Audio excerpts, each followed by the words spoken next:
And the real change here in these is the metadata that is associated with the objects. Hopefully I'm not moving too quickly. This one happens to be a PDF.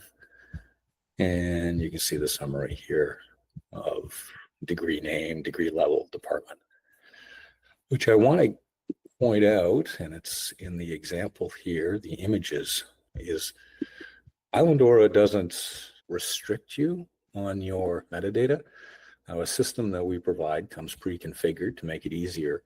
So there's a lot of options here for your metadata. It's represented in mods, but it's got QDC, there's DC, there's a lot of different options.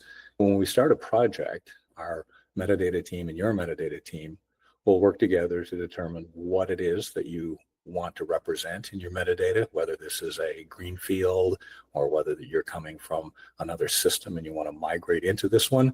We can do the crosswalks, and it's all configurable. You can make adjustments after the fact, but in the beginning, especially on a migration, we can crosswalk, we can map various fields to other fields. It's obviously a great time when you're doing a migration from another system to clean up. Oftentimes we all inherit decisions that were made many years ago by multiple people who are no longer around in many cases. And so this is a perfect opportunity for this. You can see how we have handles, DOIs and ARCs. So the system does accept persistent identifiers, PubMeds, keywords. Again, this is just an example. There's a lot.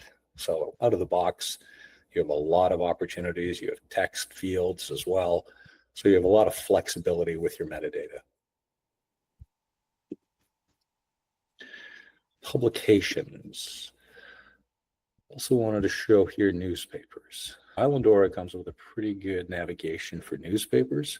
You can arrange it by year, and then you can break it down by month or whatever it is that you want to break it down to. In this particular case, it's broken down by day, and then you would just click on that. And again, that takes you to your object. And if I go back to publications again, we also have a system in here that allows you to manage your serials, and it's a tree structure here on the left-hand side. And this structure allows you to determine what it is you want it to be, whether you want it to be volumes 1, 2 through 3. And one of the issues with serials that took some time to sort out is you might have serials that have got monthlies, which is easy, but then you have a quarterly. So how do you manage this? So you can do the drag and drop in here, and this allows you to manage this. And again, the same as you can just open up your object and people can access it. It's a good time to show, I think, what a traditional object looks like, object page, again, out of the box. So this is, and I'll remind you that we're looking at the administrative view. So this isn't necessarily what your general users will see. If you don't want them to, it can be hidden, or you can expose it if you want. There is citations out of the box. So it comes with 3 options, APA, Chicago, and MLA. And just via configuration, we can add additional if you wish. There is a count here, 21 views. So that's how many people have viewed this object. Now there's some technical metadata. There's a download option here. And again, this is configurable. Well, this is a PDF, but let's assume that this had been a TIFF and maybe you didn't want people to download your original. So you can change that so that they only see the service file. And there's an option here to share. And again, configurable. You can pick and choose which ones you want. These can be hidden. And all your fields, once you've made your decision on your fields, you decide whether or not you want that field exposed, either internally or on your main public page. If it's not exposed, it still has the ability to capture it in the back end. You can pick and choose what exactly you want folks to see, and you can see that there's a handle associated with this one.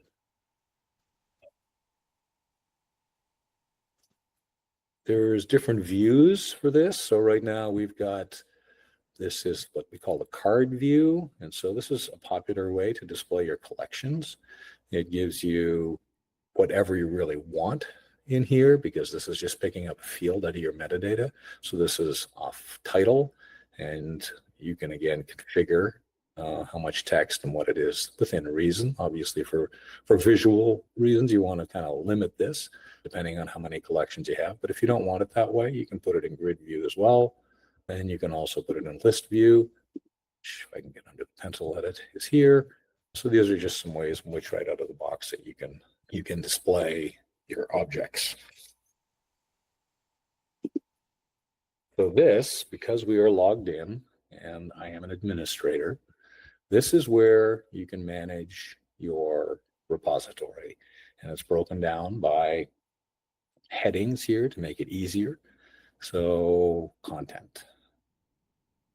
So obviously, we want to add contents. That is something that every repository must have. I do want to point out that in Islandora, and it's the same as in Drupal, content can mean multiple things. So content can mean adding one of those pages I showed at the top, at the very top of the front page, to your about page. You can add any other page if you want. And I want to show you an example of somebody who has done this